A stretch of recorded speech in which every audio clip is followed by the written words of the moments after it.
Hello dear students, कैसा रहा आपका आज सेट 2। मैं बात कर रहा हूँ 10th क्लास स्टूडेंट्स की। साइंस का था ना आज। अच्छा हुआ। क्या लेकर आया हूँ आज आपके लिए जिसका आपको वेट है। कितने कमेंट्स आ रहे हैं कि सर आंसर की तो दे दो कि आज सेट के 20 मार्क्स का जो आया उसका क्या था। हम आपको बताएंगे कि हमारे कितने मार्क्स आने वाले हैं।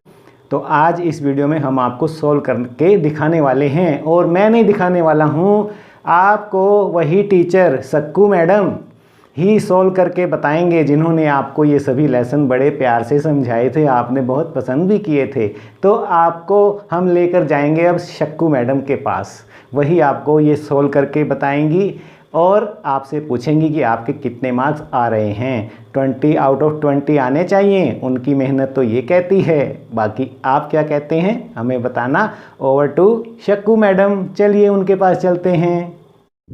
नमस्कार विजय कुमार, माय न्यू क्लासरूम में आप सबका स्वागत है। तो जैसा कि आप सब जानते हैं कि 1 अक्टूबर से यानी कि आज से आपके जो सेट की परीक्षाएं हैं, सेट एग्ज़ाम, वो शुरू हो चुके हैं। और क्लास 10th के विद्यार्थियों ने, 10वीं के विद्यार्थियों ने आज साइंस का एग्ज़ाम दिया है। तो उम्मीद है आपका जो एग्ज़ाम है वो बहुत ही अच्छा रहा होगा, क्योंकि जो आपका पेपर था 20 नंबर का था, बिल्कुल आसान आया हुआ था, बहुत ही ज़्यादा इजी पेपर था। तो चलिए आज की इस वीडियो में हम जो आपका आज का पेपर हुआ था उसको कैसे सॉल्व करते हैं, आपके कितने आंसर ठीक हैं, यानी कि हम आज आपको आंसर बताने वाले हैं। ठीक है, तो शुरू करते हैं। जैसे कि आपका पेपर था विषय विज्ञान, ठीक है, समय 60 मिनट का और 20 अंकों का था। ठीक है, तो जैसे 1 से 5 तो MCQs थे। तो पहला प्रश्न है, अम्लगन मिश्र धातु है, इनमें से आपको ऑप्शन दिया हुआ है तांबा और टीन की, बी ऑप्शन है पारा की, सी ऑप्शन है लेड और टीन की, डी ऑप्शन है तांबा और जिंक की। तो आपको पता है अम्लगन क्या होता है, यानी कि मिक्स धातुओं को, यानी कि जिन धातुओं को मिलावट से बनाया जाता है, यानी कि मिक्स करके, तो पारा की धातुएं हैं अम्लगन। तो ऑप्शन बी हमारा है राइट। तो जितने स्टूडेंट्स का ये ऑप्शन सही है कमेंट में लिखना कि आपका प्रश्न नंबर 1 है वो बिल्कुल करेक्ट है। नेक्स्ट क्वेश्चन देखो, निम्नलिखित में से कौन सा जोड़ा विस्थापन अभिक्रिया देगा। आपने फर्स्ट चैप्टर में पढ़ा था ये कि विस्थापन अभिक्रिया क्या होती है, द्विविस्थापन, सभी आपको अच्छे से एक्सप्लेन किया हुआ है। ठीक है, तो इसमें राइट ऑप्शन है AgNO3। ठीक है, क्योंकि इसमें दे रखा है AgNO3 का विलयन और साथ में तांबा धातु। इसको आप कैसे लिखेंगे, इसको आप लिखेंगे Cu। ठीक है, कॉपर साथ में, कॉपर प्लस में AgNO3। ठीक है, 2AgNO3 होता है।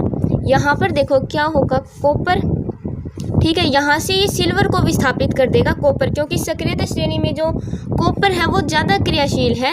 ठीक है, इससे Ag से, सिल्वर से, तो यहाँ पर क्या आ जाएगा, कॉपर NO3 2 प्लस में 2Ag।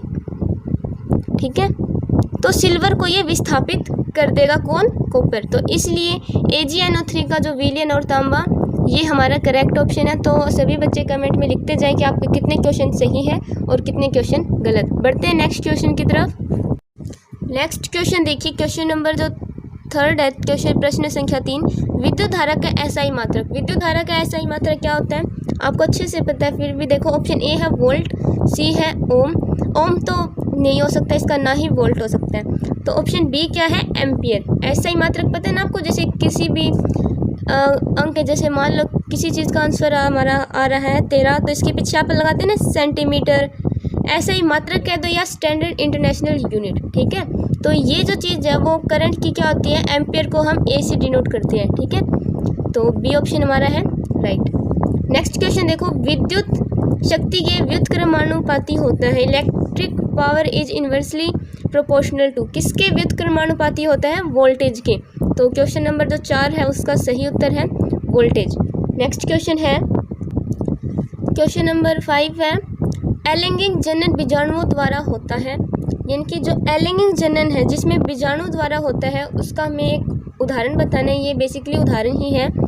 ऑप्शन ए है अमीबा, बी है प्लेज्मोडियम, सी है राइजोपस और डी है हाइड्रा। तो देखो आप, ऑप्शन ए क्या है, अमीबा। अमीबा में कौन सा जनन होता है, बीजाणु जनन नहीं होता, अमीबा में होता है द्विखंडन। ठीक है, और प्लेज्मोडियम में कौन सा होता है, बहुखंडन होता है। ठीक है, ये पढ़ा था आपने, प्लेज्मोडियम जो आप उदाहरण देते हैं उसमें ऐसा करके कुछ संरचनाएं थी, तो वो प्लेज्मोडियम होता है। और बचा राइजोपस। राइजोपस ही इसका राइट आंसर है। और हाइड्रा में तो आपको पता है हाइड्रा में क्या होता है, मुकुलन। तो आप ऐसे भी करके कर सकते हैं कि इन सब में तो हो नहीं सकता, तो क्या बचा, राइजोपस। ठीक है, नेक्स्ट क्वेश्चन है क्वेश्चन नंबर 6, उभयधर्मी ऑक्साइड किसे कहते हैं।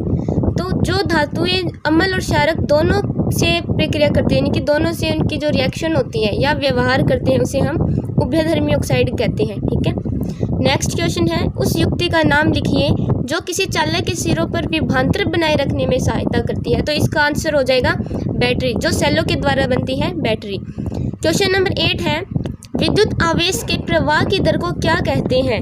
विद्युत धारा। ठीक है, विद्युत आवेश के प्रवाह की धारा को कहते हैं विद्युत धारा। नेक्स्ट क्वेश्चन है, डीएनए का पूरा नाम बताएं। Right a full form of DNA. तो डीएनए की फुल फॉर्म अगर आप हिंदी में लिखते हैं तो ऐसे लिखी जाएगी, डीऑक्सी, पहले तो इसकी फुल फॉर्म होती है डीऑक्सी राइबो न्यूक्लिक अम्ल। ठीक है, राइबो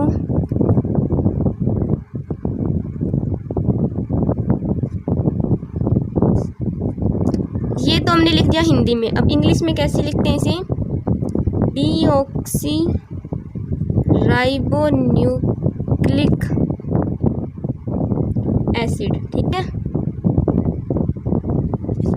नेक्स्ट क्वेश्चन देखो, जो क्वेश्चन नंबर 10 से लेके 12 तक क्या है, 20 से 30 शब्दों में आपको उत्तर देना है इनका। तो प्रश्न संख्या 10 देखो, इलेक्ट्रॉन के स्थानांतरण द्वारा Na2O का निर्माण दर्शाइए। जो सोडियम है उसकी परमाणु बिंदु संरचना दिखानी है। ठीक है, इलेक्ट्रॉन का स्थानांतरण कैसे होता है, तो देखो सोडियम का दिखाना है हमें Na2O का। ठीक है, तो सबसे पहले देखो Na2 के कितने मोल होते हैं, 2 मोल होते हैं। ठीक है, तो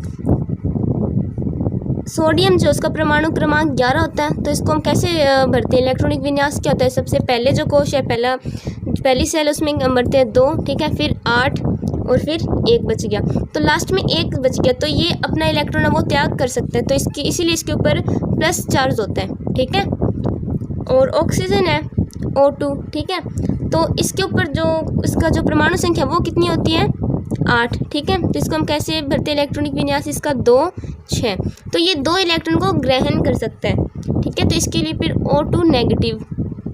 ठीक है, तो अब इसे हम दर्शाते हैं कैसे, इसके 2 मोल होते हैं आपको पता है, तो Na एक इस तरफ लिखेंगे हम और दूसरा इस तरफ नीचे की तरफ। अब देखो ये तो सोडियम है, आगे देखो प्लस में ऑक्सीजन के कितने हैं, 6। ठीक है, तो 1 2 3 4 5 6, और जो ये 2 मोल है ये किससे लेगा, सोडियम से, एक इससे लेगा और दूसरा इससे। ठीक है, तो ये कंप्लीट होता है ऐसे। फिर देखो ये मिलकर के क्या बनाता है, Na प्लस और 2।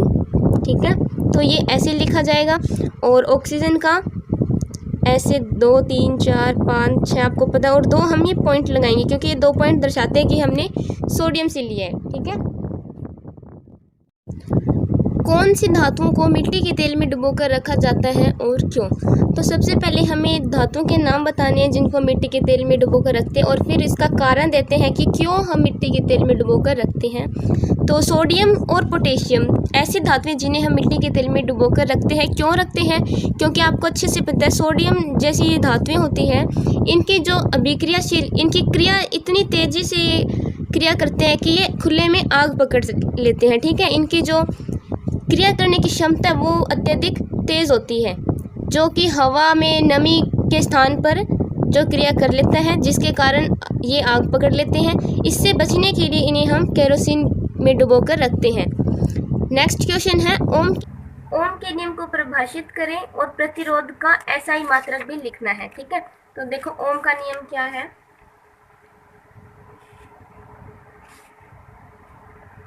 जब किसी चालक में भौतिक अवस्थाएं जैसे ताप, द्रव आदि समान रहे, जब ये समान होंगी भौतिक अवस्थाएं, तो किसी चालक में प्रवाहित होने वाली धारा उनके सिरों के बीच विभवांतर के समानुपाती होगी। ठीक है, जो विद्युत धारा प्रवाहित होगी, ठीक है, कोई भी चालक में, उनके जो सिरे हैं उनके बीच जो विभवांतर है, विभवांतर के समानुपाती होता है।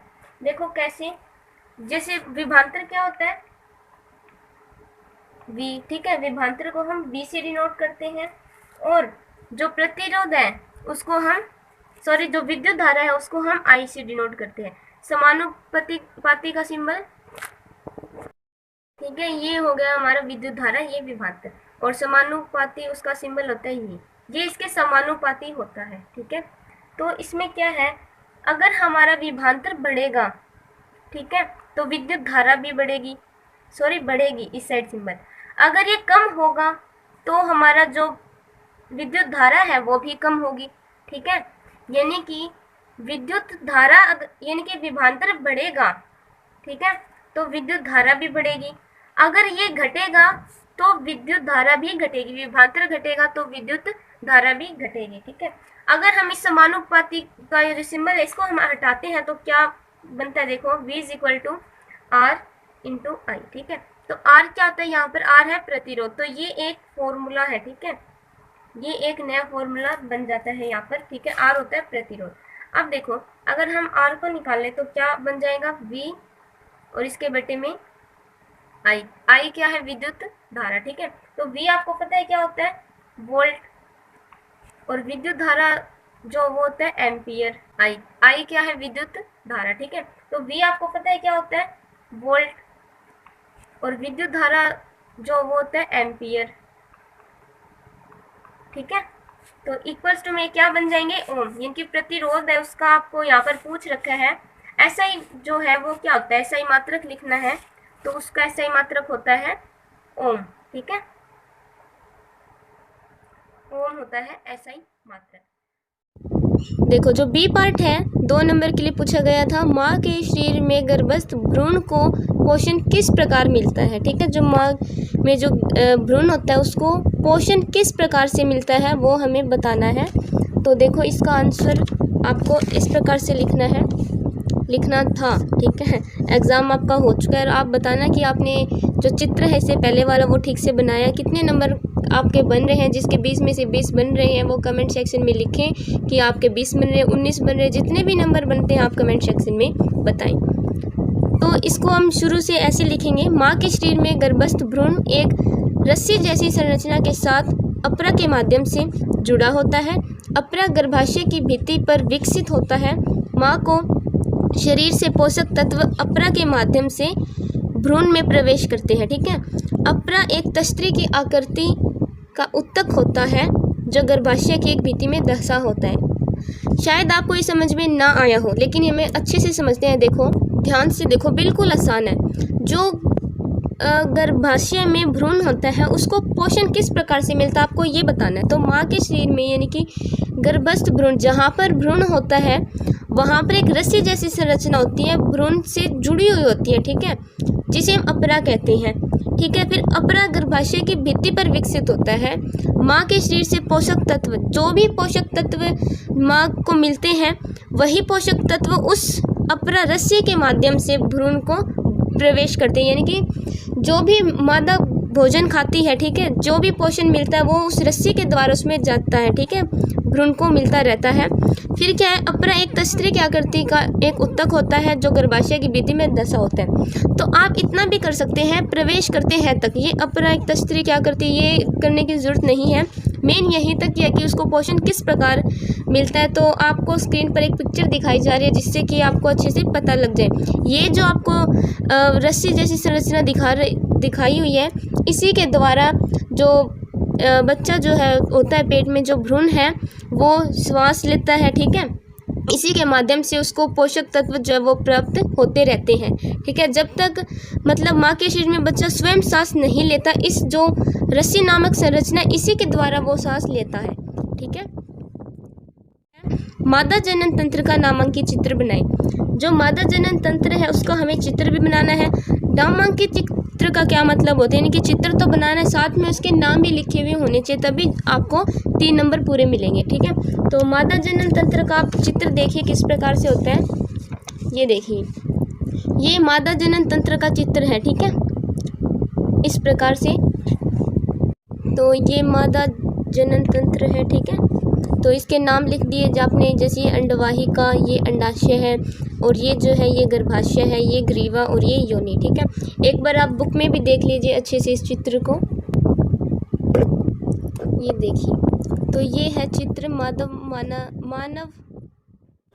तो ठीक है, अब बताइए आप कमेंट सेक्शन में। चलिए, मैम ने भी बार बार कहा हर क्वेश्चन समझाकर कि बताइए कितने मार्क्स आ रहे हैं। तो चलिए कमेंट सेक्शन में लिख दीजिए कैसा वीडियो लगा आपको ये। इसके अलावा भी 5 वीडियो हम आपके लिए लेकर आएंगे। 5 रह गए हैं ना, अभी 4 तारीख को भी है आपका। ठीक है, तो बने रहो हमारे साथ। Vijay Kumar my new classroom से मैं और शक्कू आपसे विदा लेते हैं। Bye bye, God bless you all, love you all.